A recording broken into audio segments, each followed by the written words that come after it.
¿Qué tal? Muy buenos días. Vamos a dar un poco de tiempo para que la mayoría se conecte. El día de hoy, pues vamos a arrancar con la semana número 7, ¿ya? Del curso de topografía. En esta semana, pues retomamos o reprogramamos la clase en estos días de entre semana. Entonces, hoy pues vamos a retomar la misma, ¿ya?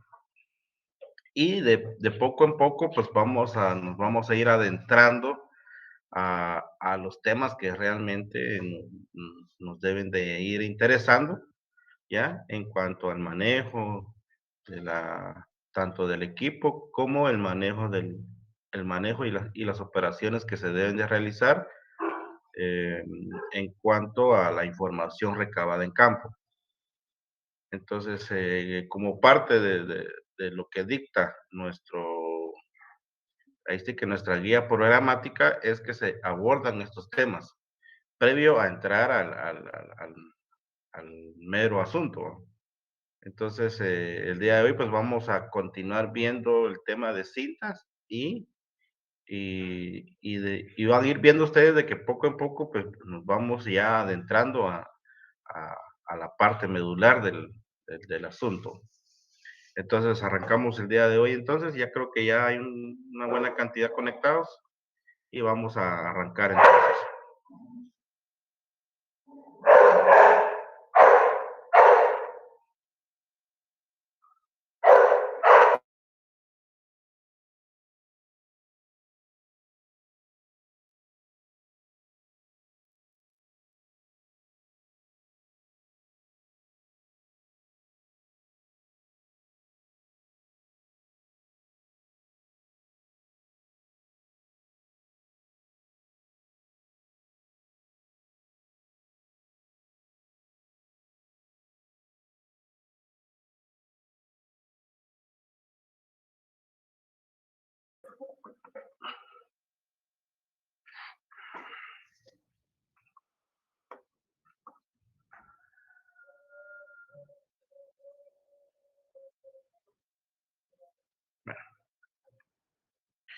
Entonces, en la clase anterior, pues estábamos hablando sobre la medición de distancias con cintas métricas, solo que ahora, pues, en el tema anterior, pues lo estábamos enfocando en superficies prácticamente planas. Sin embargo, eh, la manera en cómo se debe de abordar la misma técnica, o sea, con los mismos instrumentos, solo que va a variar el tipo de terreno y la forma en realizar la medida, ¿ya? Entonces, varía un poco en cuanto a cómo planteamos la medición en tierra plana. Ahora, en tierras o en terrenos inclinados, ¿ya? Eh, es diferente. Y lo vamos a ir viendo, que al final no es cosa de otro mundo, o sea, no es tanta ciencia, sino que únicamente es de acuerdo a estos terrenos, ya sean muy accidentados o ondulados, ¿ya? En el que se van a ejecutar una serie de combinaciones de tanto mediciones horizontales como inclinadas. Entonces, acá el texto pues nos indica que si el terreno es disparejo, pero las pendientes son moderadas, la cinta puede quedar apoyada en sus extremos en posición horizontal. Si el terreno es bastante liso y la pendiente es uniforme, resultará ventajoso efectuar mediciones con cinta tendida sobre el terreno. Cuando dice terreno liso, que no existe algún tipo de obstrucción, ¿ya?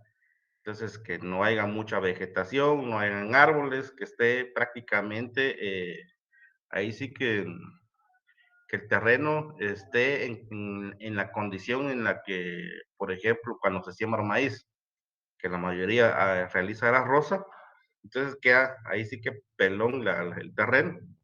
Entonces, y podemos nosotros, ahí sí que realizar lo que nos establece acá, que es colocar la cinta de manera tendida sobre el terreno, ¿ya? Entonces, en este caso, el equipo adicional son las plomadas y un nivel de mano. Asumimos de que tenemos este terreno, que necesitamos medir la distancia desde el punto A hacia el punto B, ¿ya? Entonces, la medición horizontal, o sea, lo que vamos a determinar acá es la longitud horizontal y no la longitud inclinada, aunque también podemos determinar, pero la forma en cómo lo vamos a hacer es la que va a diferenciar una de otra.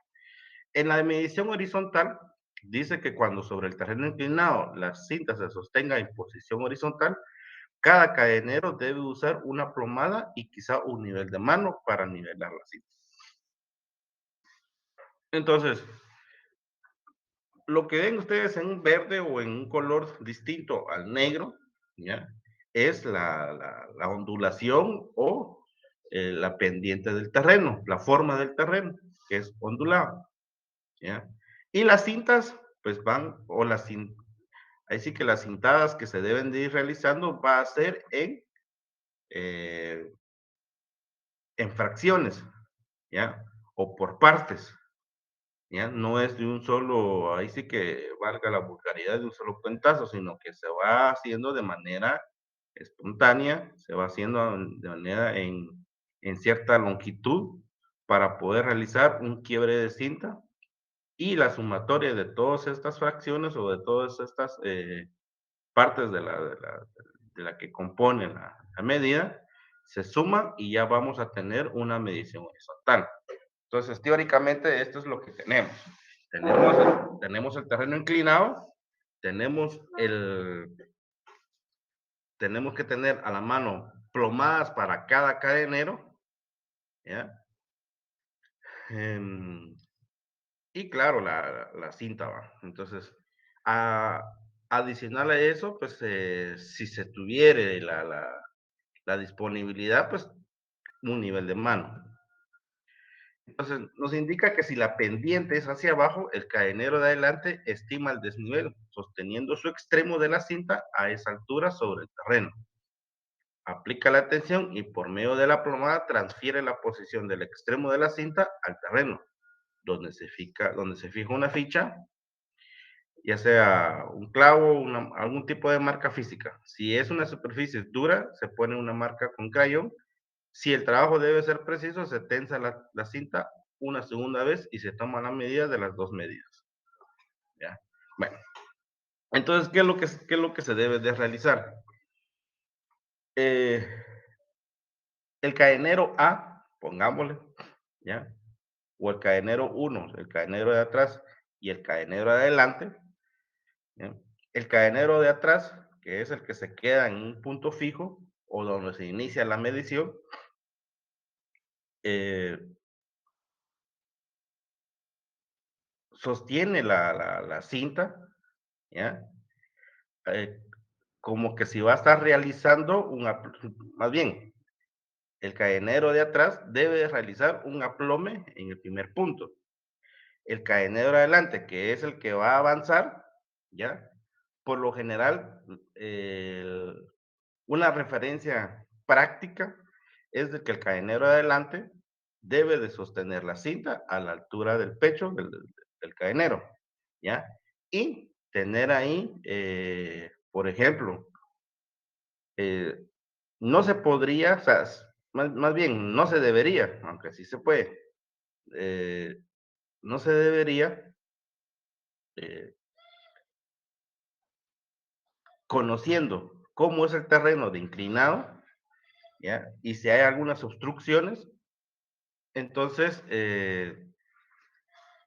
y la longitud que debemos de medir, o sea, es bastante grande, entonces debemos de ir marcando por dónde es que vamos a cintear, ¿ya? Porque son varias veces las cinteadas las que vamos a pegar. Entonces, por lo general, las longitudes para cada medida debe ser alrededor de 10 metros, ¿ya?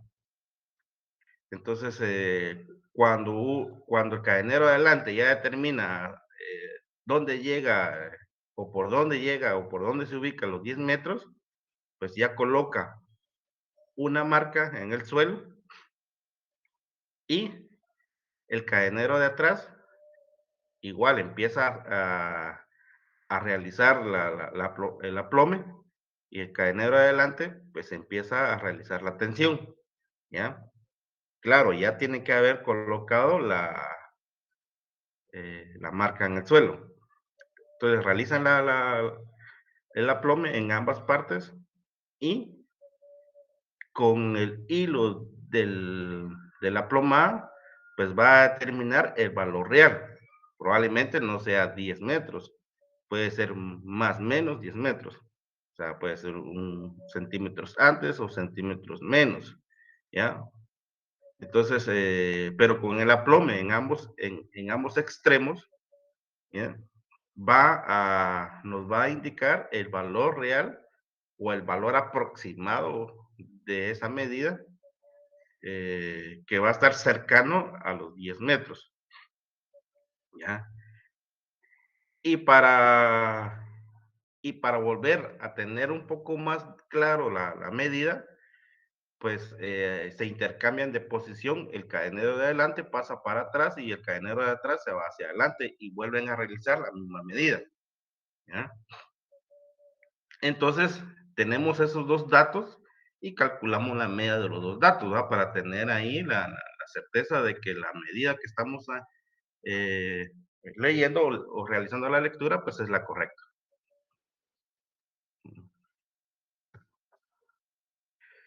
Es poco factible y no constituye una práctica recomendable alzar la cinta más de 1.5 metros sobre el terreno y por lo tanto, si la pendiente es de más de 1.5 por cada longitud de la cinta, será necesario quebrar cinta, que es como se denomina tal procedimiento, ¿ya? En este caso, el cadenero de adelante jala la cinta hasta el extremo posterior, le llega al cadenero de atrás, entonces aquel regresa hasta llegar a un punto en el que el nivel D no sea mayor a 5.5 metros. En alguna grabación de metro completo, baja la plomada al terreno. Bueno, entonces aquí hay otra recomendación. Estábamos mencionando, lo vamos a hacer así ejemplificado. Entonces, el cadenero de atrás, que es el que se queda en un punto fijo, ¿ya? Póngale acá, ¿ya? Inicia, el cadenero adelante empieza a recorrer una distancia cercano a los 10 metros.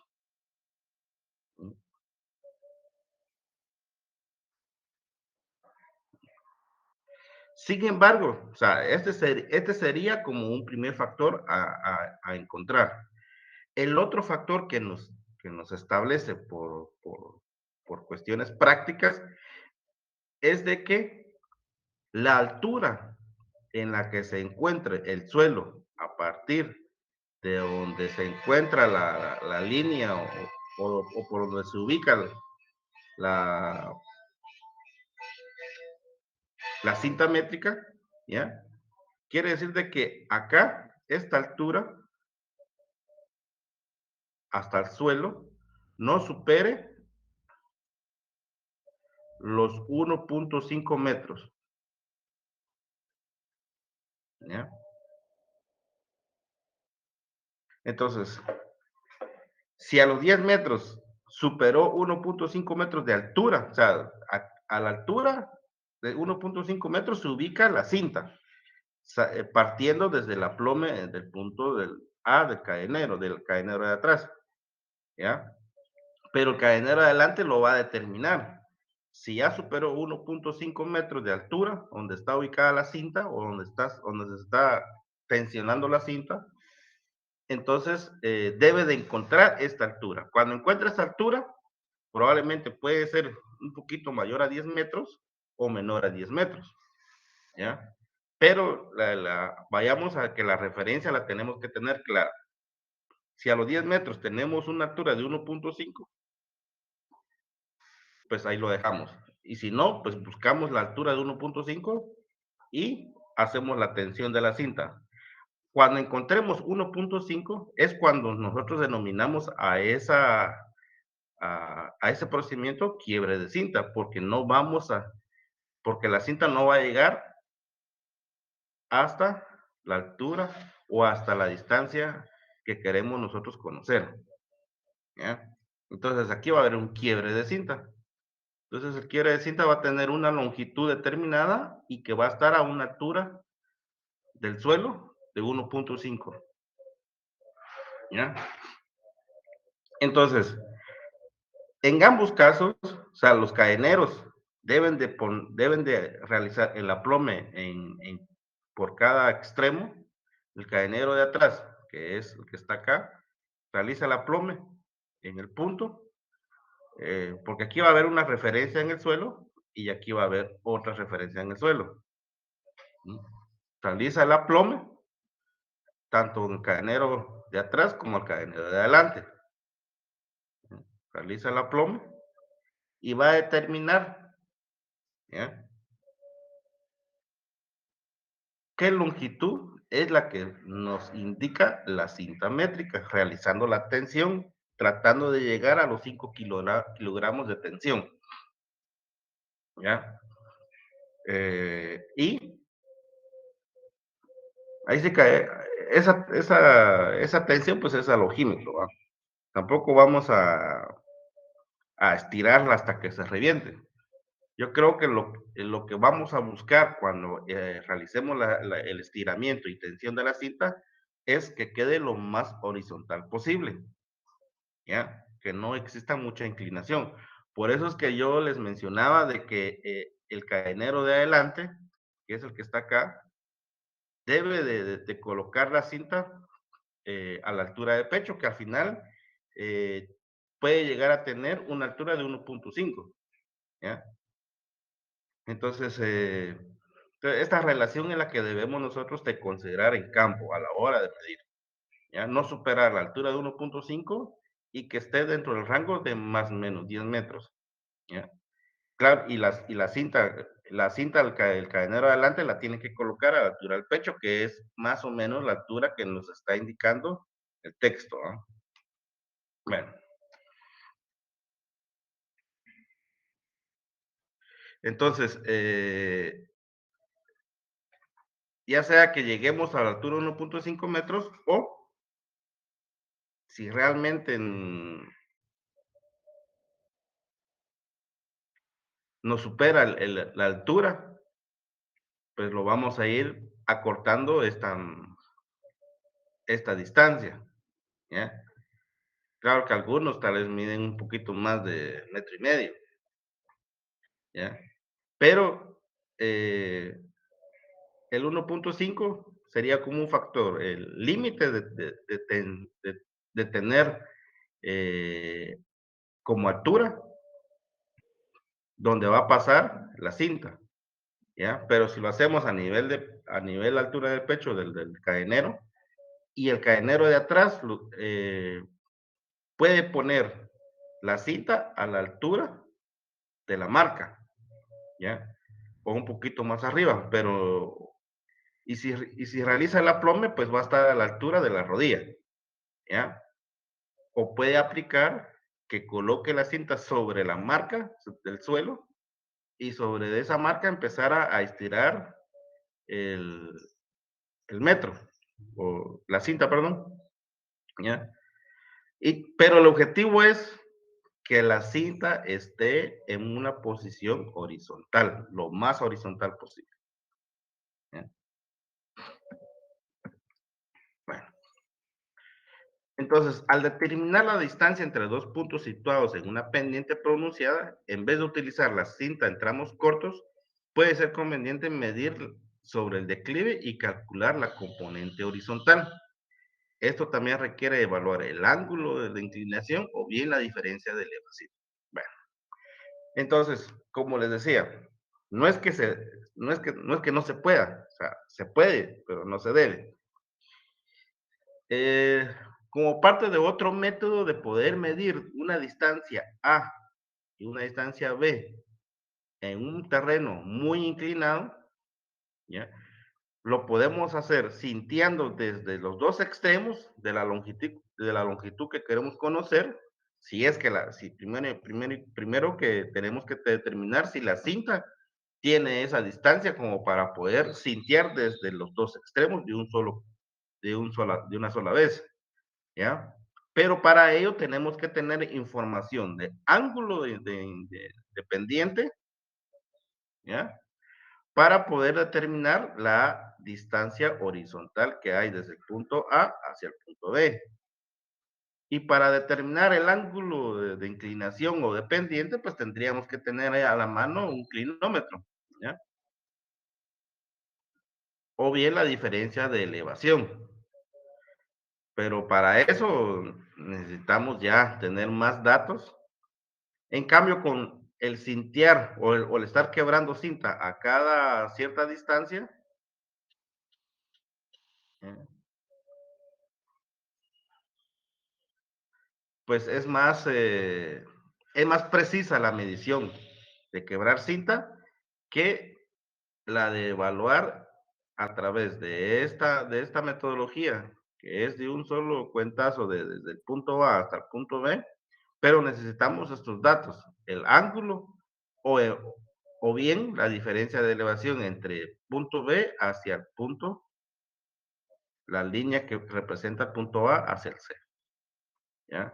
Pero con un clinómetro nos facilitaría tener el ángulo, ¿ya?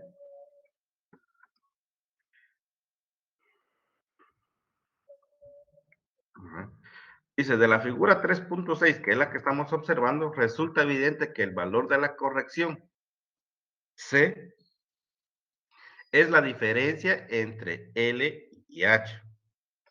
L sería aquí, si lo queremos ver, más bien lo estamos observando a partir de un triángulo, ¿ya? Tenemos la hipotenusa, ¿ya? Tenemos el cateto adyacente y el cateto opuesto, que están indicados como L y H, ¿ya? Y tenemos la cateto D y el cateto H y la hipotenusa L. Entonces, es decir, la hipotenusa y el cateto horizontal del triángulo rectángulo cuyos lados son L, H y D. Entonces, la relación de los lados de los catetos, que es D y H, se denomina pendiente y suele expresarse en porcentaje, o sea, la elevación o caída de una distancia de 100 metros. Así, una pendiente de 1% es aquella para la cual el desnivel D es de 1 metro en una distancia horizontal de 100 metros.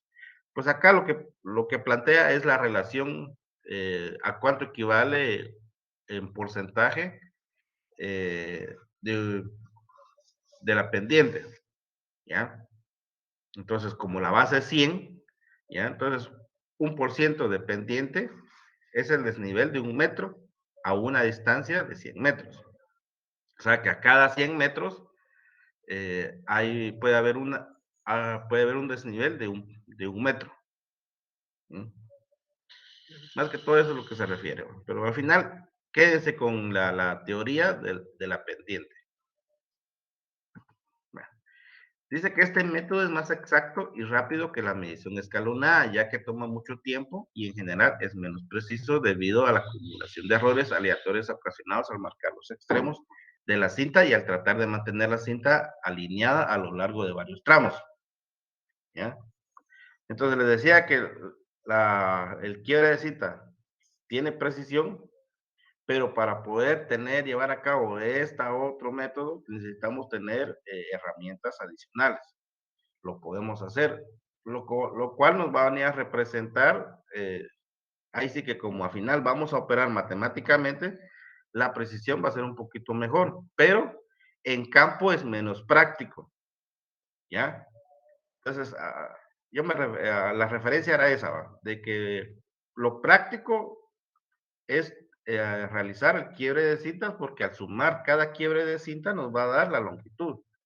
En cambio, con este método, la información lo vamos a hacer en dos fases, ¿ya? El de campo y uno de gabinete, porque vamos a determinar a través de cálculos matemáticos como el teorema de Pitágoras, el determinar la distancia que hay entre los puntos de interés.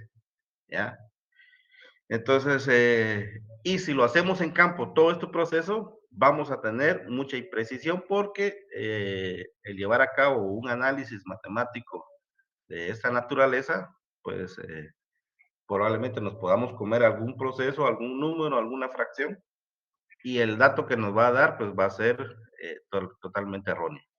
Entonces, en campo, lo más práctico es hacer el quiebre de cinta, ¿ya? Probablemente no tenga una excelente precisión, pero la precisión va a estar cercana a la real, a la verdadera, ¿ya? Entonces, la única diferencia entre este método y el medición de sobre terreno plano es que debe aplicarse una corrección. O sea, con el quiebre de cita, pues la corrección va a ir en función de las condiciones climáticas, ¿verdad? Acá, en cambio, aparte de incluir esas condiciones, también ya viene la parte matemática y el complejo de operaciones que se debe realizar. Pero en teoría, lo que más podemos recomendar es lo práctico, porque en campo, si estamos estamos ubicados lejos de un centro urbano, ¿ya? Póngale que están en la montaña o en un cerro, eh, llevar calculadora, llevar hojas, realmente, o todo el material necesario, pues no resulta práctico. En cambio, el tener la cinta, los quiebres y anotarlos o en una hoja simple, vamos a poder calcular esa distancia. Entonces, y matemáticamente, pues se realiza de esta siguiente manera. Para hacerlo teniendo, o sea, realizar la medición de manera directa desde la cinta hasta el punto B, ¿ya? Con el kilómetro tenemos que tener el ángulo desde el punto A hasta realizar la visual hacia el punto B, donde va a estar el cadenero de adelante. Entonces el kilómetro nos va a dar un ángulo y ese ángulo es el que nos va a servir para poder introducirlo o sustituirlo dentro de la fórmula. Entonces nos dice que la primera fórmula que debemos de tener a considerar es que h, ¿ya? Que no conocemos, ¿ya? Va a ser igual a L, que es la distancia que va a haber de punto A punto B de manera directa. O sea, la cita va a estar inclinada, ¿ya? Es la, es la distancia total, ¿ya? Por el coseno del ángulo. El ángulo nos lo va a dar el kilómetro. ¿Sí? Donde dice, donde h es la distancia horizontal entre los puntos, L es la distancia inclinada entre estos y θ es el ángulo vertical de la línea media desde la horizontal, el cual se determina generalmente con un nivel ABNEY de mano o con clinómetro, ¿ya? Si se mide la diferencia de elevación D entre los extremos de la cinta con ayuda de un nivel, la distancia horizontal se puede calcular usando la siguiente expresión resultante de la aplicación del teorema de Pitágoras, ¿ya?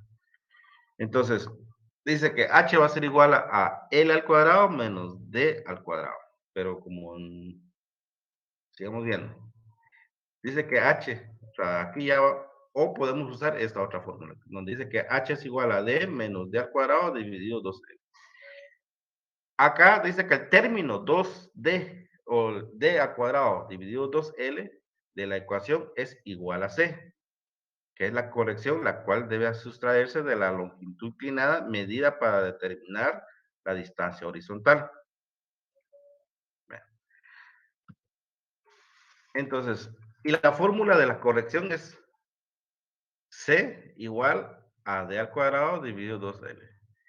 El error al usar la fórmula aproximada en una longitud de 15 metros crece al aumentar la pendiente. Es por eso que esta ecuación es útil para hacer estimaciones rápidas sin calculadora o para determinar la magnitud de los errores cometidos en virtud de las condiciones variables de pendiente. Entonces, pero con esta pequeña, con la primera fórmula, que h es igual a, perdón, h es igual a L por coseno del ángulo, vamos a obtener lo que es la distancia horizontal. Y luego hay que realizar lo que es la corrección, ¿ya? Entonces, como ya sabemos a qué distancia hay de A a H, pues lo que debemos de hacer es determinar la diferencia de nivel, ¿ya?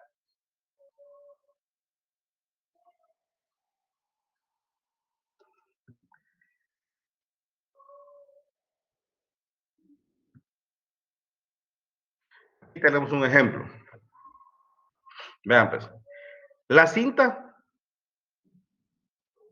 se estiró hasta el punto, desde el punto A hacia el punto B,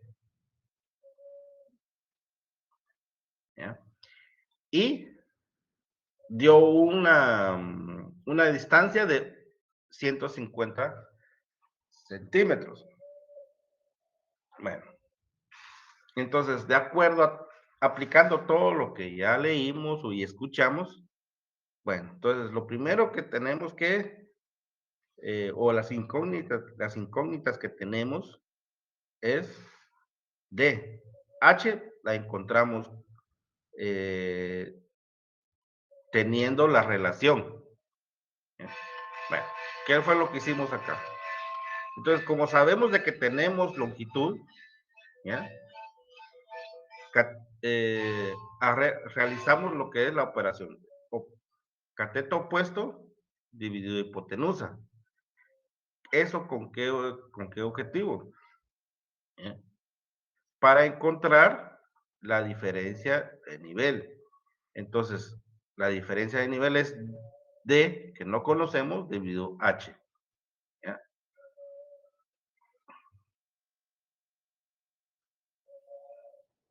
Perdón, es dividido hipotenusa. Entonces, tenemos un ángulo. ¿Mm?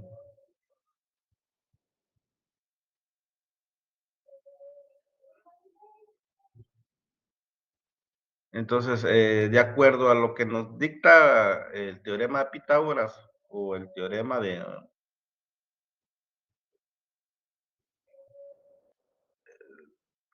la trigonometría, es que si nosotros queremos encontrar el ángulo que existe entre el cateto opuesto, ¿ya?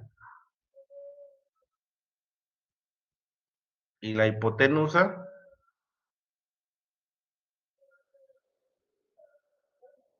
¿ya?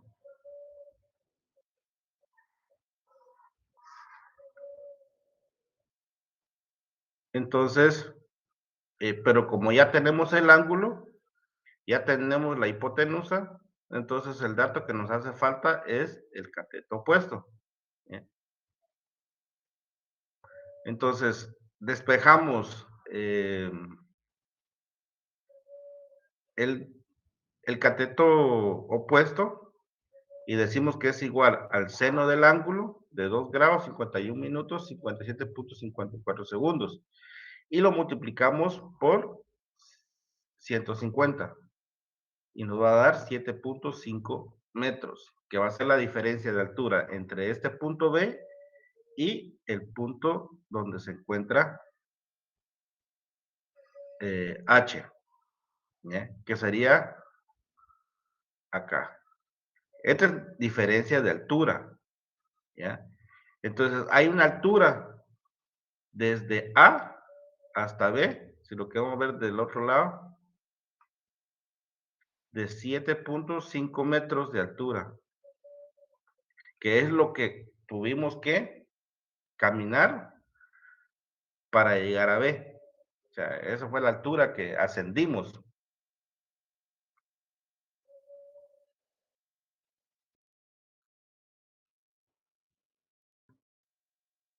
Entonces, conociendo D, podemos calcular la corrección utilizando la ecuación. Entonces, la ecuación de la corrección es igual a D al cuadrado dividido 2L. 7.5 al cuadrado dividido 2 por 150 y nos va a dar 0.19, que sería la corrección. O sea, este sería el valor que estaríamos compensando para poder determinar el valor real de la distancia que hay desde a B.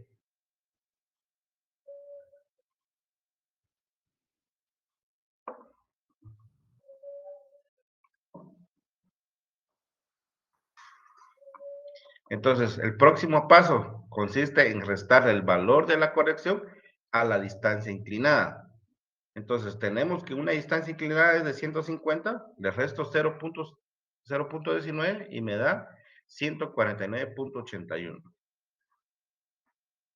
Por último, se calcula la distancia horizontal utilizando la ecuación número 1, que es h va a ser igual a 149.81 por el coseno del ángulo de 2 grados, 51 minutos, 57.54 segundos, y va a ser igual a 149.62 metros.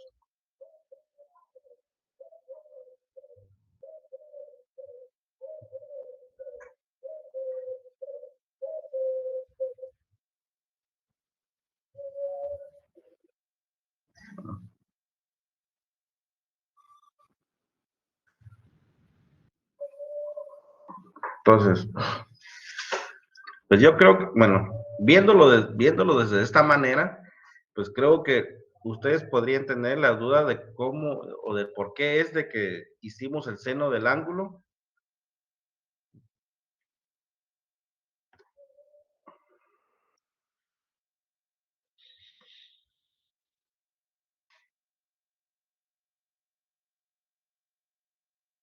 ¿Por qué utilizamos esta función trigonométrica?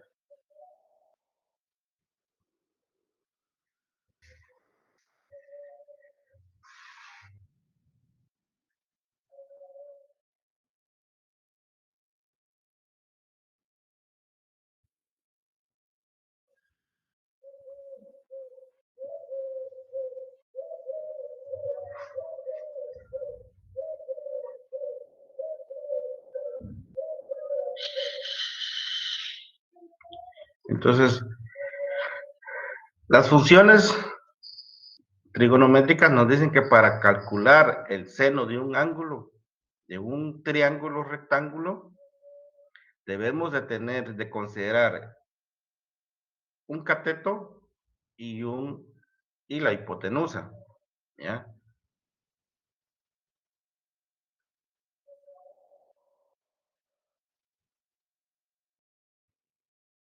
Entonces, pero como ya teníamos el ángulo,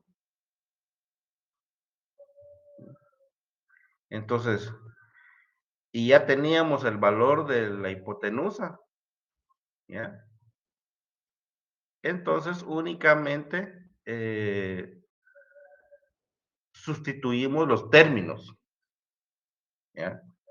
Entonces, la fórmula es esta, seno del ángulo va a ser igual al cateto dividido hipotenusa. Pero como ya teníamos los datos de del ángulo de inclinación y ya teníamos la distancia inclinada del que nos dio la cinta métrica, únicamente sustituimos términos y después despejamos la fórmula para poder encontrar el valor de la incógnita, ¿ya? Que era el valor del cateto, ¿ya? Entonces, despejando el cateto, que es la incógnita, ya nos dio una nueva fórmula para poder determinar el valor de ese cateto. Cuando ya obtuvimos el valor de ese cateto, lo que hicimos, ¿ya?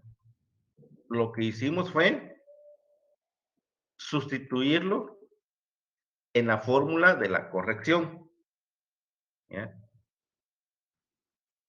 Y la corrección nos dice que el valor del cateto elevado al cuadrado dividido dos veces la hipotenusa, ¿ya? Y ese factor es el factor de compensación, ¿ya? ¿Y cómo lo usamos?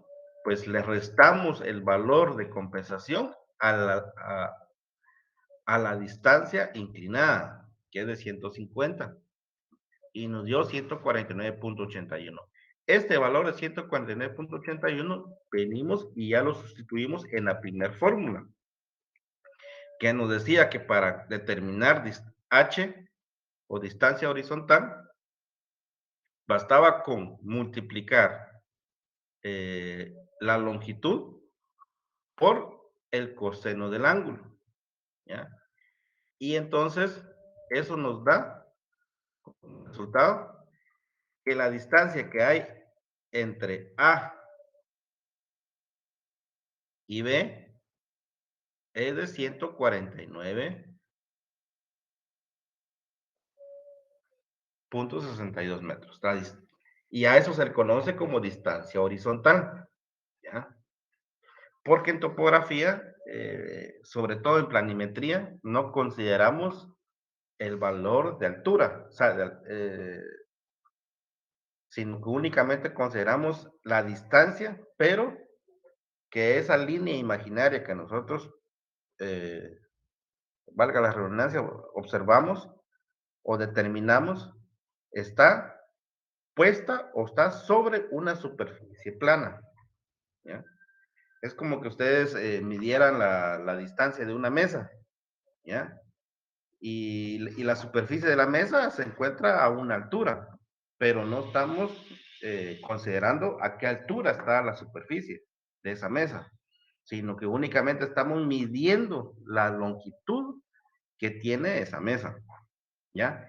Entonces, lo mismo se realiza en planimetría. No se está tomando en cuenta a qué altura está, que ya conocemos que es 7.5 metros, ¿no? La diferencia de altura, entre, asumiendo de que A es valor cero y B llega hasta 7.5, ¿ya? Y por eso es que menciono de que no se está considerando esto, nos sirve para poder determinar el factor de corrección. Sin embargo, el resultado es sobre la distancia que hay entre A hacia B, ¿ya? Entonces, el valor real es de 149.62. Entonces, como ven, probablemente en cuanto a precisión exista por los cálculos que se realizan y las relaciones entre los catetos y la hipotenusa con respecto al ángulo, probablemente este sea más adecuado, pero para determinar la misma, pero respetando procesos, ¿ya? Primero campo, después gabinete. En cambio, que por lo general, cuando uno va a realizar ciertas medidas a campo, pues la gente no quiere conocer sus resultados en tiempo real, ¿ya? Entonces, para ello es más práctico realizar la metodología anterior, que es el de quiebre de cintas. ¿Que nos vamos a acercar a esta medida? Claro que sí. Vamos a tener una precisión a 149.62 metros, ¿no?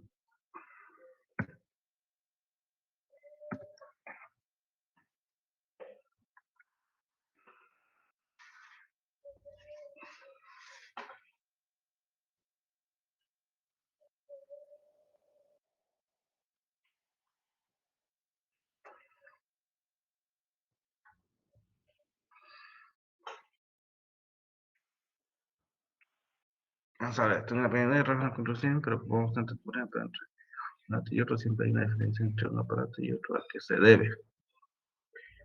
Eh, bueno, contestando la pregunta de Edgar Eduardo, va a depender, ¿ya?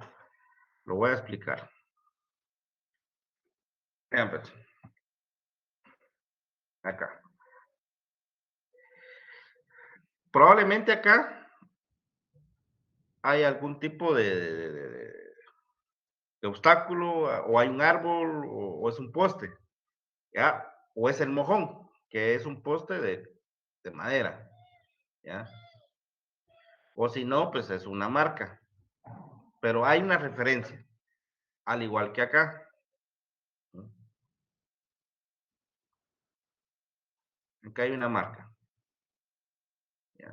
Siempre va a haber una marca, ¿ya? Si nosotros utilizamos, por ejemplo, un teodolito, ¿no? La, la distancia que va a haber acá, ¿ya? Cada vez que pongamos en estación el teodolito, ¿ya? La distancia va a variar, pero va a depender de muchos factores. Uno va a ser hacia dónde se orientó el aparato, ¿ya? Dos, como el aparato teolito o estación total o GPS, siempre se tienen que posicionar sobre una marca sobre el terreno, ¿ya? Y dentro del aparato hay una especie de mira vertical, ¿ya? Para poder centrar el aparato sobre esta referencia, ¿ya? Por lo general, cuando se coloca el aparato sobre la referencia que está en el terreno, puede hacer que la primera vez lo centraron y quedó la marca a milímetros, ¿ya? Nuevamente, usaron otro tipo de teolito y lo volvieron a colocar sobre la referencia, solo que ahora tal vez está más separado del centro de la marca, aparte de la orientación, ¿ya? Entonces, por lo tanto, la distancia que nos dio en el primer aparato, ¿ya? Con respecto a la distancia que nos va a dar el segundo, siempre va a haber una diferencia, sea en milímetros, sea en centímetros, o si realmente no hicimos bien el chance, nos va a dar hasta en metros. Pero todo va a ir en función del, uno, del armado, del nivel, del centrado y del nivelado del aparato, ¿ya? Pero si lo hacemos bien de las dos, en las dos veces o n veces que coloquemos el aparato sobre la misma marca, siempre nos va a dar una diferencia en centímetros o milímetros, ¿ya? Entonces, pero no puede ser mayor a ese. Si es mayor a ese, es porque colocaron, o sea, armaron mal el aparato, centraron mal el aparato, nivelaron mal el aparato y orientaron mal el aparato. O sea, siempre va a haber ese cambio o va a haber esa diferencia de distancias o de ángulos, pero por esos motivos, ¿ya? Si venimos y volvemos a poner un aparato diferente a la marca, pues igual nos va a dar el mismo tipo de problema, ¿ya? Pero son problemas o son errores que se pueden compensar, ¿ya? La compensación es muy vital en este tipo de trabajos, ¿ya? Ese es uno. Lo otro es de que cuando el cadenero que va sosteniendo el prisma o va sosteniendo el estadal, probablemente se colocó cerca o en este lugar, pegado en esta posición del punto. Pero cuando se midió por segunda vez, ahora el cadenero se colocó en esta otra parte. Entonces, el punto lo están tomando en dos posiciones diferentes, ¿ya? Y eso suele pasar muchas veces. Por eso, si hablamos en términos de en, un ejemplo claro es cuando uno va a medir un lote donde el RIC ya catastró, ¿ya? Entonces el RIC lo que establece por norma es de que si el lugar donde se ubica el predio es urbano, se va a aplicar una tolerancia de 30 centímetros a lo sumo. ¿Qué quiere decir? Que nos va a aceptar de que el punto que presentemos nosotros en comparación los que ellos levantaron, va a ser de 30 centímetros. Quiere decir de que el punto puede estar a 30 centímetros de donde ellos lo tomaron la primera vez. Entonces, todo va a ir en función en dónde se coloca el estadal o prisma, ¿ya? Y de acuerdo a eso va a ir aumentando o disminuyendo la diferencia de error, ¿ya? Recientemente me pasó con un trabajo que estábamos realizando en una comunidad. El vértice del predio era un caulote, ¿ya? Era bastante grande y el grosor pues era bastante considerable. Entonces, nosotros para realizar un control de calidad, yo pues lo que les estoy manifestando, yo coloqué el aparato en el GPS en este punto, ¿ya? Del árbol, ¿ya? Y probablemente el que midió primero se colocó en este punto, ¿ya?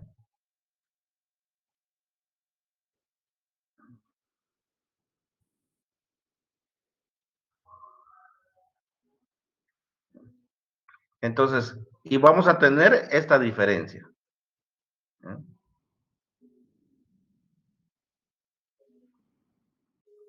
Porque no nos colocamos en el mismo lugar, ¿ya? O yo no me coloqué en el lugar que se colocó la primera vez el anterior medidor. Entonces, también esto se suma al por qué una medida nunca, o sea, medir el mismo punto nunca va a dar el mismo valor, ¿no? Entonces, igual sucede con el uso de una estación total o un teórico.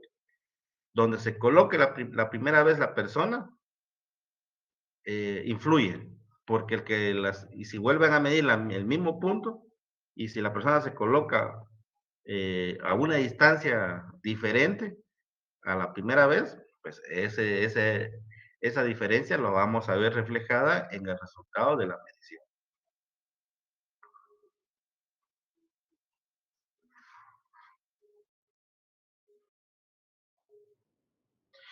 A cada cuánto tiempo se calibra un aparato topográfico?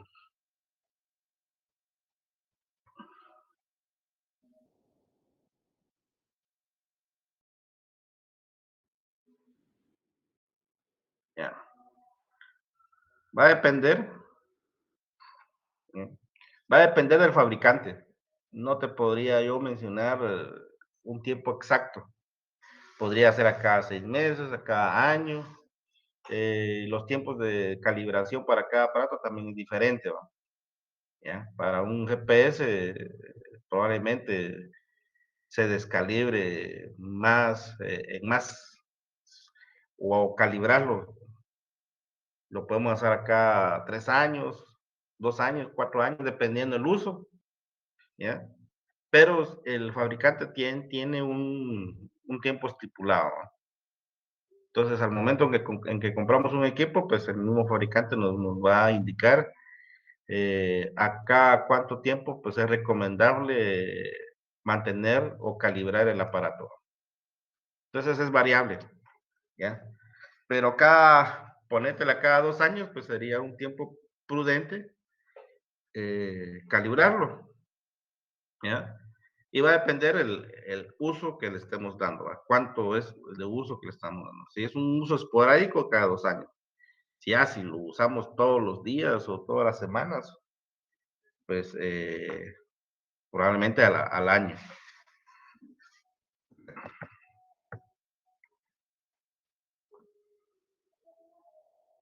¿No hay más dudas? Bueno, y, las, y la vez pasada pues terminamos viendo que podemos nosotros medir un terreno con cinta, aplicando el método de estación central con radiaciones. ¿Ya? Y les explicaba lo que era lo que debíamos de hacer, ¿ya? Entonces, asumiendo de que lo que está en negro es el, el lindero, ¿ya?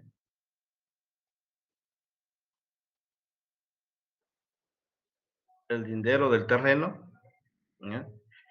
Y las letras que vemos en A, B, C y D serían los mojones o los vértices del terreno, ¿ya? Y la estación central funciona de la siguiente manera. Nosotros tenemos que ubicarnos en un punto. O sea, para partir a medir, nosotros tenemos que estar ubicados en un punto donde logremos observar el punto A, el punto B, el punto C y el punto D. Desde esta posición, desde una sola posición, para poder llevar a cabo esta metodología.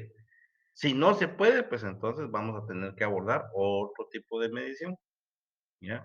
Pero que aquí, como aquí estamos asumiendo de que tenemos eh, esa ventaja en este terreno, de que no hay maleza, está limpio, no hay obstrucciones, ¿ya? Y que desde ese punto nosotros podemos observar todos los vértices. Entonces, ¿qué es lo que hacemos con la cinta? Con la cinta vamos a marcar primero, cada vez que midamos un vértice, lo primero que debemos de hacer es cintear a 10 metros, que va a ser el primer punto, ¿ya? Cintear a 10 metros, realizando el aplome en los extremos, ¿verdad? Haciendo la tensión, el estiramiento, y la plomada nos va a indicar el valor real de ese aplome, ¿ya? Por lo general lo debemos dejar a 10 metros. Bueno, entonces, luego de ahí, volvemos a cintear, solo que ahora lo hacemos llegar hasta el vértice. Y este paso lo repetimos por cada vértice. Medimos 10 metros, luego cinteamos hasta el vértice y así sucesivamente. Y entonces vamos a tener esta información, ¿ya? La distancia que hay entre el punto de estación hacia el vértice y la distancia que hay y la distancia que dejamos marcados en un terreno de los 10 metros. Entonces ya formamos lo que es un triángulo, ¿ya? Tenemos un triángulo acá, acá, otro acá y otro acá, ¿ya? Entonces, por medio de triángulos, vamos a nosotros a resolver esta medición con cinta métrica. Entonces dice, paso uno, cálculo de ángulos. Vamos a calcular los ángulos, ¿ya? Con la información levantada en campo.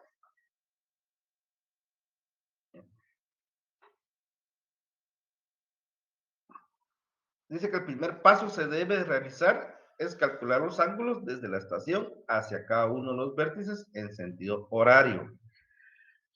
¿Qué quiere sentido horario? Quiere decir de que vamos a empezar desde el norte y de acuerdo a las agujas del manecillas del reloj.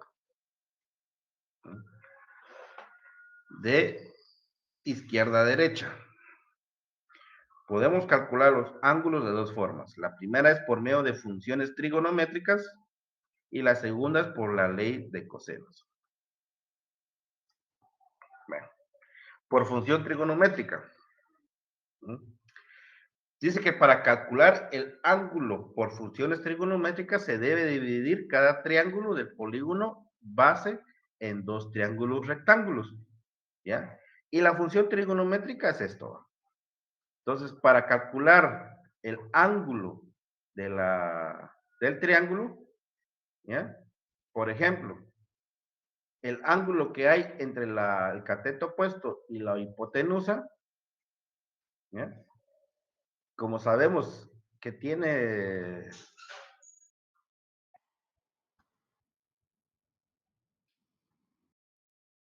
Vamos a ver, sí. Si nosotros tuviéramos un valor de 6.5 en el cateto opuesto y 10 en la hipotenusa, ¿ya? Vamos a tener este resultado. Va, veámoslo pues.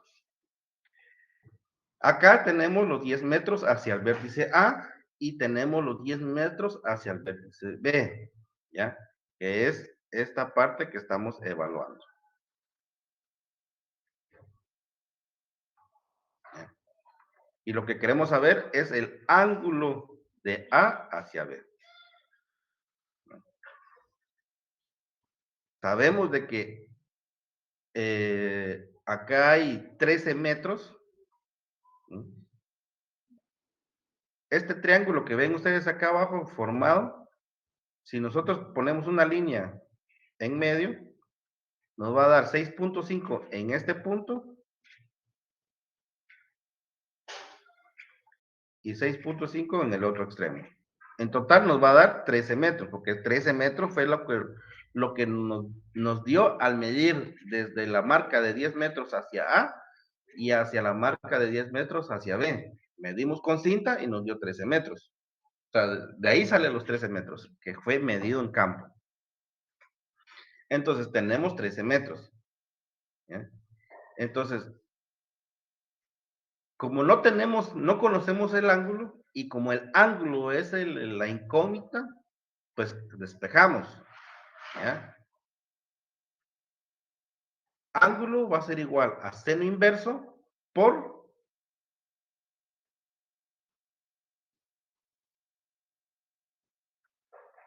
por 6.5 dividido 10. Asumiendo de que vamos a determinar primero esto que estoy subrayando, ¿ya? Y nos va a dar como ángulo en sexadecimal. Aquí tenemos un ángulo sexadecimal. La calculadora sí nos lo va a dar. 40.54160003.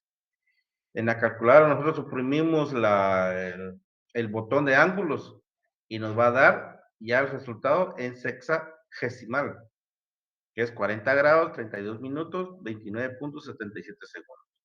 ¿Ya? Pero es el ángulo que hay de acá para acá.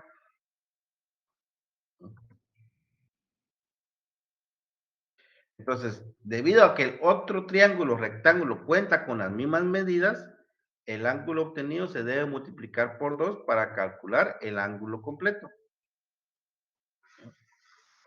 Entonces, como yo ya tengo 40 grados, 32 minutos, 29.77, multiplico por 2 ese ángulo.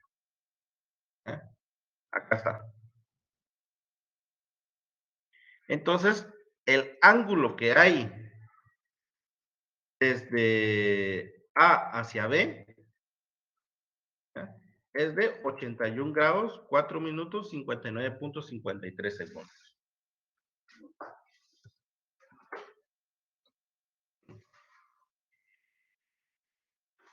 Y tenemos por la ley de coseno, o sea, el mismo tramo. Solo que acá ya tenemos la información más generalizada. Sabemos de que A hacia B hay 13 metros del triángulo que nosotros marcamos en campo y tenemos 10 en un lado y 10 en el otro. ¿Ya? Entonces, por la ley de cosenos, ¿qué es lo que hacemos? La fórmula es, el ángulo va a ser igual al coseno inverso por A al cuadrado más B al cuadrado menos C al cuadrado, que es lo del teorema de Pitágoras, dividido 2 veces A por B.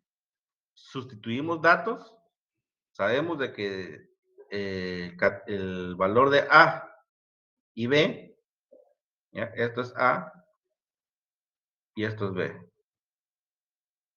¿Ya? Son 10, 10 y menos C al cuadrado, que es la distancia total que hay de A a B, que son 13 metros. Y dividido 2 veces A por B. Entonces, operamos primero todo lo que está en la fracción, ¿ya? Nos va a dar un valor y a ese valor le vamos a sacar el coseno inverso y nos va a dar un valor de 81.091536 grados. Nos lo va a dar en sexagesimal. Oprimimos el botón en la calculadora de grados y minutos y segundos y nos va a dar 81 grados, 4 minutos, 89.53 segundos.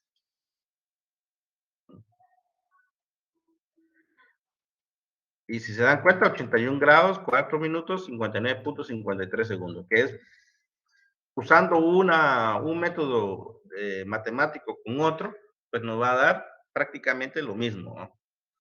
¿ya?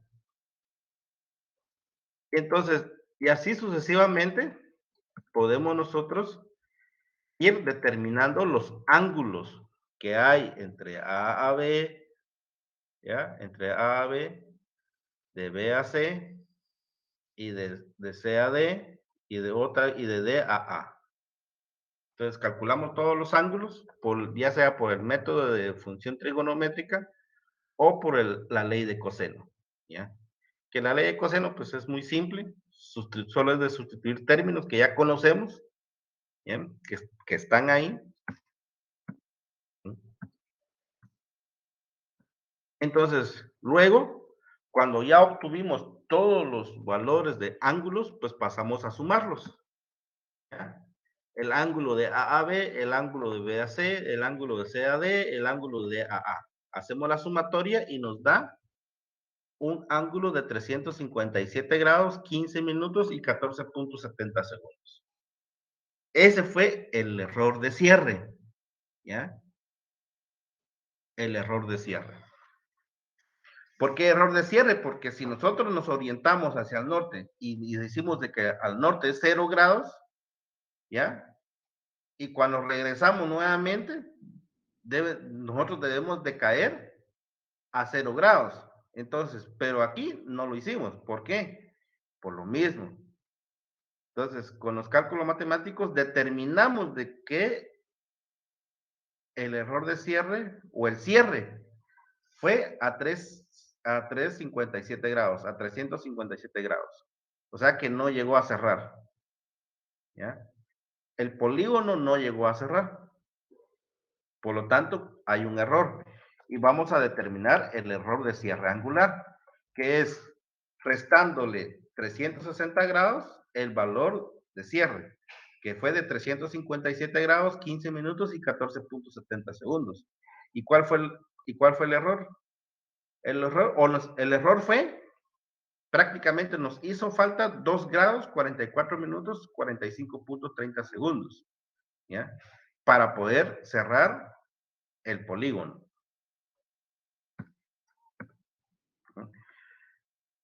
Ahora, el paso 4 es determinar el factor de corrección.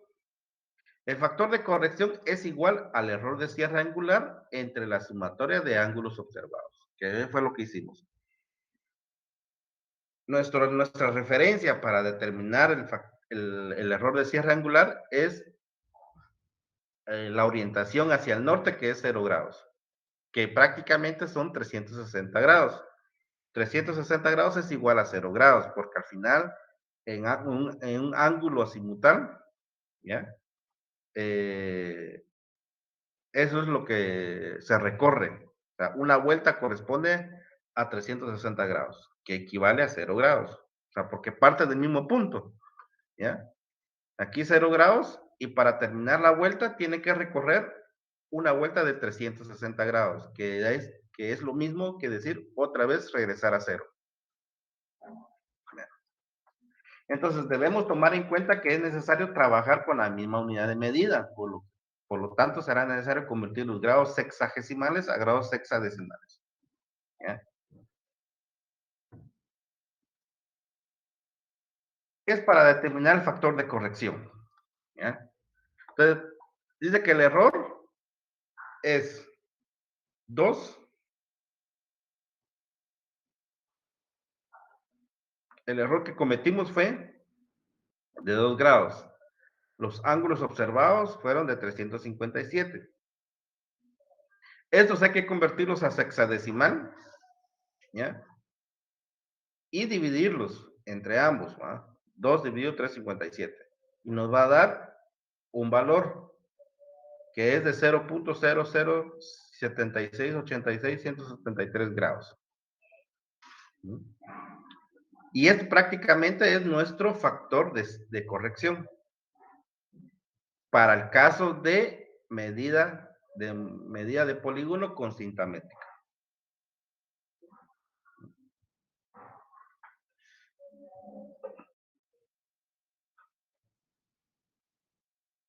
¿Tienen alguna duda de lo que estamos haciendo?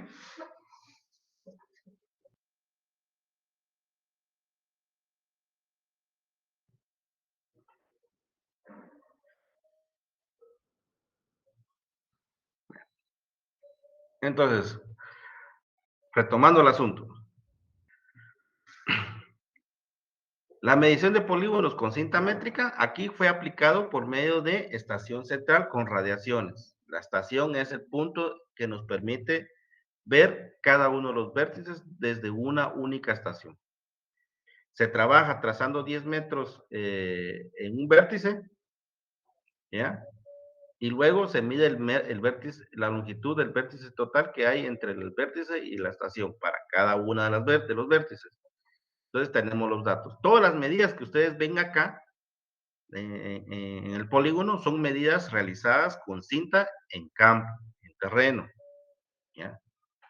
Entonces, todos estos valores son los que se usaron para poder determinar los ángulos, ya sea por funciones trigonométricas o por la ley de cosenos.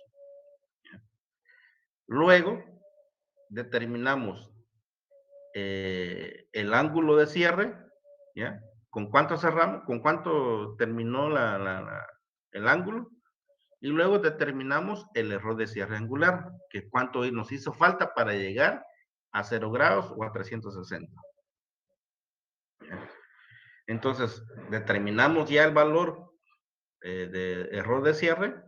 Ahora estamos haciendo el factor de corrección, que es determinar un valor numérico, el cual nos va a ayudar a sumar o a restar a ciertos ángulos ese factor o ese valor numérico. ¿Y cómo lo obtenemos? Pues dividimos el error de cierre, ¿ya? Por el error, por la sumatoria de los ángulos medidos, ¿ya? Que fue de 357. Los dividimos y nos va a dar un valor.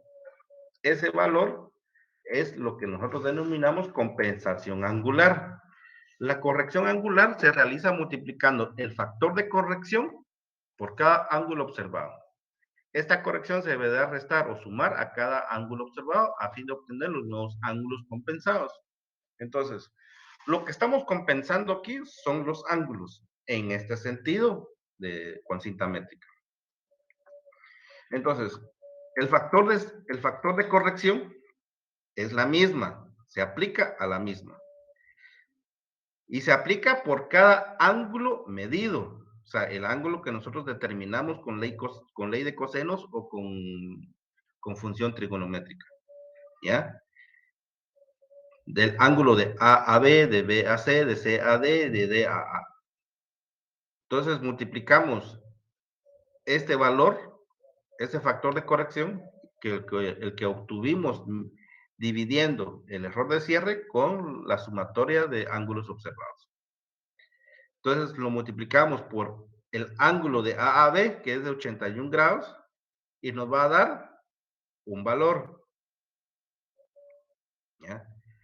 Y así realizamos de manera sucesiva.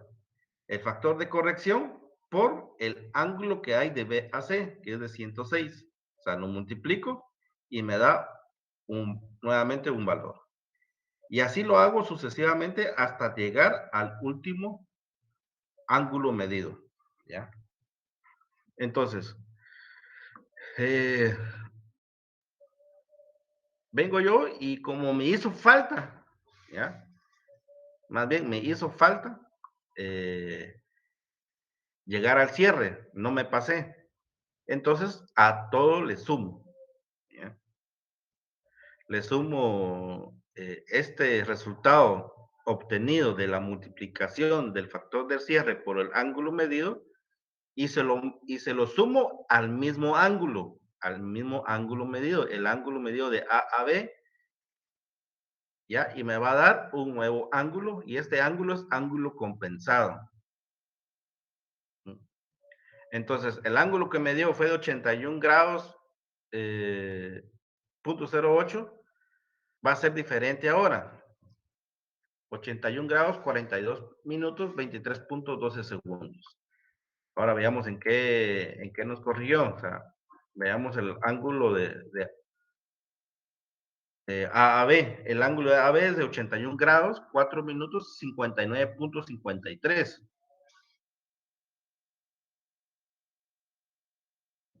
59.53. ¿Ya? 4 minutos, 59.53. Entonces me corrigió ese ángulo. Y ahora me lo puso a 81 grados, 42 minutos, 23.12 segundos. Y así lo hago con los demás ángulos medidos. El resultado de multiplicar el factor de corrección por el ángulo observado o medido, se lo sumo y me va a dar el nuevo ángulo compensado, 107,53, y me va a dar un total de 360 grados, 0 minutos, 5 segundos. Nada es perfecto en esta vida, pero ya llegó al cierre. Entonces, ahora, como al final, la parte importante o medular siempre de una medición es conocer el área del polígono y su perímetro. ¿Ya? Entonces, para calcular el área existen dos formas. La primera es por medio de una fórmula para determinar el área de un triángulo, que es igual a, que es la siguiente fórmula, que es A igual a 1/2 por B, el seno del ángulo, que sería la primera, y la segunda es por la fórmula de Herón, que es A igual a la raíz cuadrada de la eh, vamos a ver, la S es se me fue el nombre, el semiperímetro, si no estoy mal.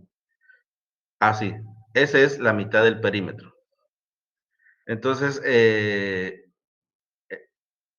como ese es la mitad del perímetro, lo vamos a restar a cada valor que ya obtuvimos. Entonces, es decir, que ese es igual a 1/2 más por A más B más C. Posteriormente se deben sumar todas las áreas de cada triángulo para obtener el área total del terreno.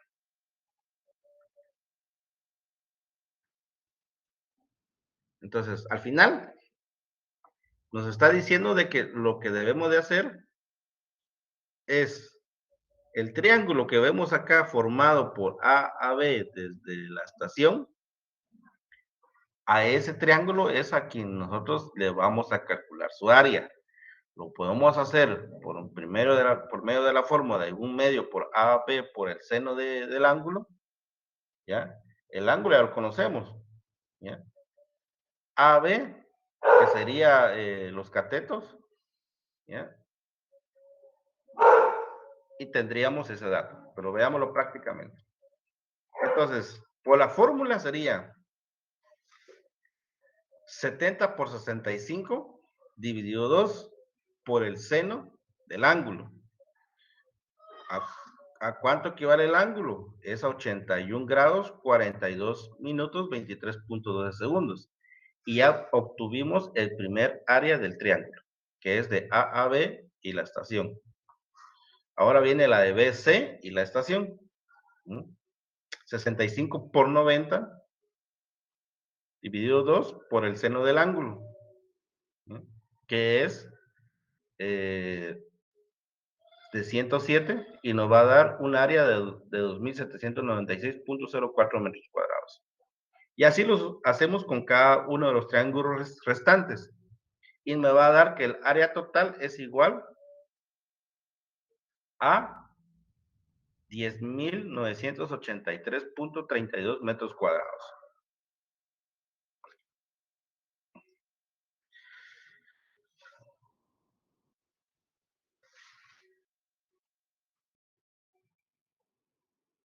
Ah, ok. Cristian, vamos a ver. Regresemos entonces. Bueno, el error de cierre se calcula. Uno, tenemos nuestro ángulo de referencia, que es 360 grados, que es donde nosotros nos orientamos. O sea, iniciamos con 0, ¿ya? 0 grados, y la vuelta completa es hasta 360, que equivale a 0 grados, porque partimos de un punto y tenemos que cerrar nuevamente desde ese punto, hasta llegar a ese punto nuevamente. Entonces, en valor de ángulo es llegar nuevamente a 300, es llegar hasta 360 grados. 360 grados le resto al ángulo que en el que yo detengo 4 minutos 45.30 segundos. ¿Ya? Ese fue el error. Y ese error, para compensarlo, se divide entre los ángulos medidos, o sea, la sumatoria de ángulos medidos, y me da el factor de corrección, que es un número. Ese factor de corrección lo multiplico por cada ángulo, ¿ya? Que yo determiné en la ley de seno, en la ley de cosenos o en el de funciones trigonométricas, ¿ya? Y me da otro valor, ¿ya? Ese valor se lo sumo porque como me hizo falta, o sea, para llegar a 300 me hace falta llegar, me hace falta compensar 2 grados. Por lo tanto, determino que lo que tengo que hacer es sumar. Entonces, este valor le sumo al ángulo medido y ya voy a ir compensando esos ángulos para llegar a 360 grados. Luego, el área lo determino por triángulos. Voy a determinar el ángulo de un triángulo y lo puedo hacer de dos maneras. Utilizando la fórmula A igual a un medio por AB, como ya conocemos quién es A, ¿eh?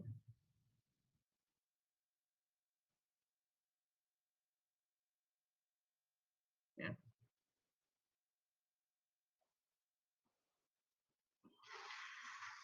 Y ya conocemos el valor de ángulo entre cada uno de los vértices, entonces ya solo es de sustituir los términos, operar y obtenemos los ángulos y obtenemos las áreas de cada triángulo. Entonces me da como área total de 10.983.33 metros cuadrados.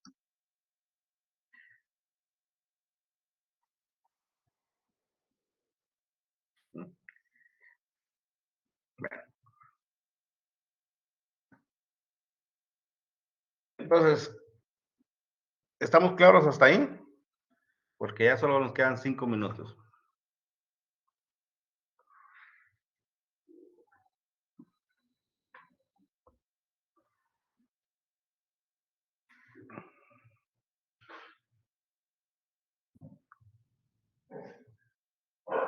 Bueno, entonces aquí para poder utilizar la fórmula de Herón, nos hace falta un dato, que es la distancia que hay entre A a B. Tenemos todas las distancias, pero no tenemos la distancia de A a B. Por lo tanto, para este caso, no es posible llevar a cabo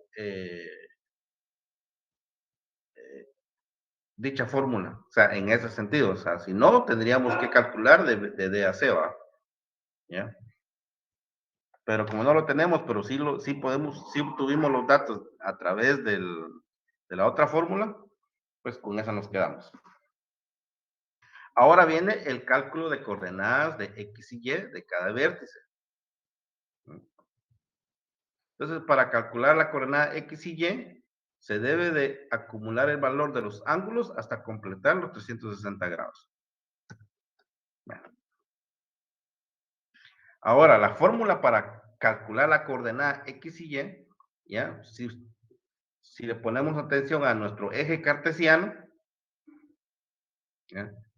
La coordenada es precisamente a través de un eje cartesiano que nosotros determinamos en qué posición es que se encuentra nuestro punto. ¿Mm? Bueno, y para ello, pues, si lo podemos relacionar, bueno, tenemos dr, que es la distancia de radiación, ¿ya? Entonces, asumiendo, o sea, veamos esta parte. Si en una función trigonométrica decimos que para encontrar el ángulo entre el cateto opuesto y la hipotenusa, ¿ya? Tenemos que tener los valores de las mismas, ¿ya? Entonces únicamente relacionamos de que el cateto opuesto es X y la hipotenusa es de R. Veámoslo. Entonces tenemos este triángulo.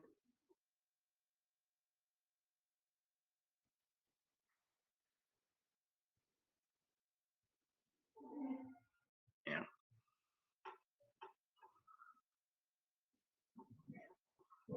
Entonces, y la relación es opuesto, es X, ¿ya? Porque está opuesto al ángulo, opuesto al ángulo.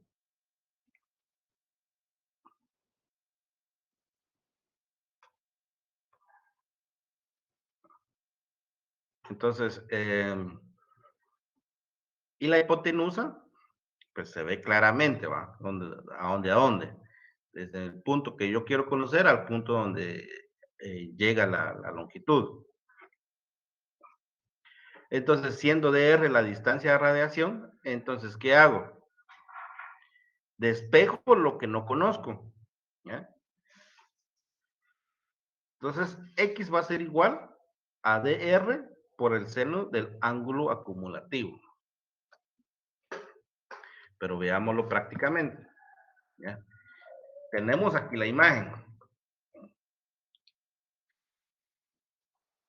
Dice, se definió al primer punto A del terreno como el norte arbitrario, ¿sí? Que ahí fue donde nosotros nos orientamos. Lo que significa que no existe desplazamiento en el eje X y por lo tanto el valor para el vértice A en el eje X es igual a cero, ¿ya? Entonces, para el vértice A, X va a ser cero y Y que no lo conocemos ahorita.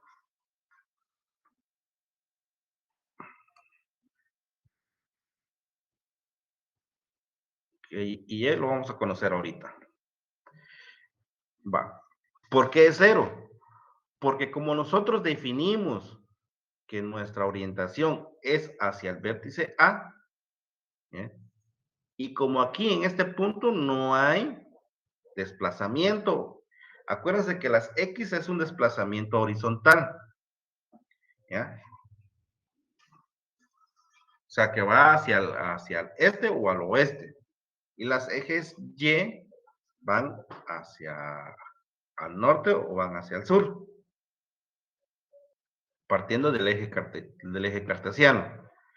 Entonces, en el eje X del este al oeste no hay desplazamiento. Entonces, su valor es cero.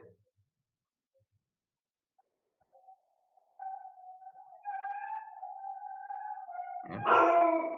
En cambio, con Y sí hay desplazamiento. ¿Ya?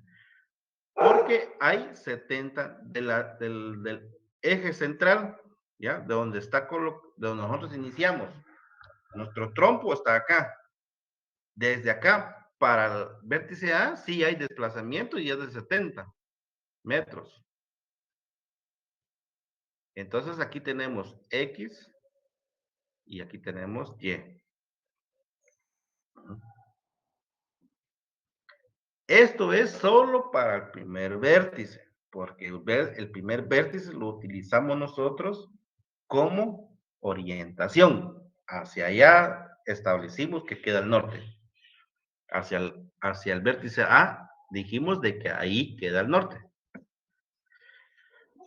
Ahora, ya, si lo ponemos, o sea, si le damos, giramos la imagen para tenerlo casi como se puede observar a algún eje cartesiano, pues lo dejamos así, ¿va? O sea, para que lo entendamos mejor. Entonces, aquí está eh, X al oeste y aquí tenemos X al este. Aquí tenemos norte y aquí tenemos sur. En Y, o sea, Y al norte, Y al sur. En X, como se pueden dar cuenta, no hay desplazamiento, no va para ni este lado ni para este lado. Entonces se queda en su valor cero, ¿ya? pero en cambio Y sí hay desplazamiento y es de 70 metros. Bueno, entonces, para el primer vértice es la excepción en ese sentido. Ahora, ya para el vértice B, que aquí tenemos B, ahí sí. Entonces tenemos eh, la DR. ¿Cuánto es el DR de B? Es 65 metros. ¿Ya? Aquí está 65. Entonces nos dice de que para determinar el valor de X, de B, es de R por el seno del ángulo acumulativo. ¿Y cuál es el ángulo acumulativo? Pues es el ángulo que compensamos. O sea, medimos un ángulo, pero ese ángulo no está compensado, o sea, le hace falta algo. Luego hicimos el factor de corrección y se lo sumamos al ángulo y como resultado tuvimos un ángulo compensado, o en este caso, un ángulo acumulativo. Y ese es el ángulo que hay que ingresar en la fórmula para las coordenadas X y Y. ¿Ya? Entonces lo multiplicamos por el seno del ángulo y nos va a dar que para X es 64.32 y para Y, que lo único que va a variar es la función. Para X va a ser seno y para Y va a ser coseno. Lo sustituimos, entonces 65 por coseno del ángulo nos va a dar 9.38. Entonces, B tiene coordenadas 64.32 y 9.38 en Y.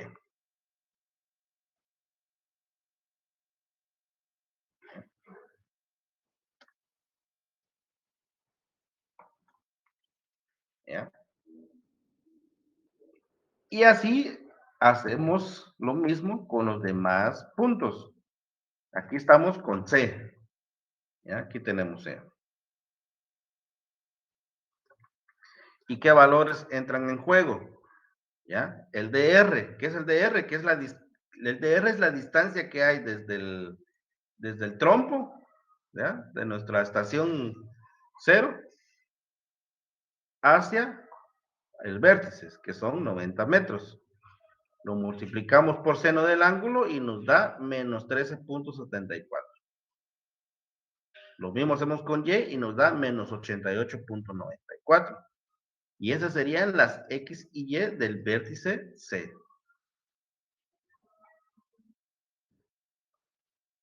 Igual sucede con el D. ¿No? Aquí tenemos D. Entonces, el DR de D es 88 metros, que es la distancia que hay desde el, desde el punto de estación hacia el vértice. Y solo lo sustituimos en la fórmula. Las funciones cambian de seno a coseno para X y vamos a tener como coordenadas X y Y menos 78.19 y menos 40.39.